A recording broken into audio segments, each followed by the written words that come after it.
অসুবিধা হচ্ছে না কাজ করতে, বরং ভালোই লাগছে। এই যে চলে এসেছে সতী সাবিত্রী। কি করতে এসেছো? নাটক দেখতে? ছেলের কাছে আমার নামে উস্কে দিলা, আর এখন ভালো সাজতে এসেছো?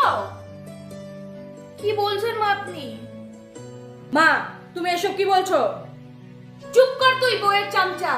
আমি চাই না এই বাইরের মেয়েটার জন্য আমাদের মা ছেলের মধ্যে ঝগড়া লাগুক। ছাড়ো না, মায়ের সাথে এইভাবে কেন কথা বলছো? মায়ের তো এখন বয়স হয়েছে, কি বলতে কি বলে সব কথা ধরলে হবে? ওইসব নিয়ে কিন্তু আর কথা তুলবা না তুমি। আজকে কাজে এত চাপ ছিল না মা, কি বলবো তোমাকে। উফ, খুব গরম লেগেছে। বাবা তুই এলি? যা গিয়ে হাত মুখটা ধুয়ে নে, আমি তোকে খাবার বেড়ে দিচ্ছি। তুমি দিবা কেন? প্রীতি নাই?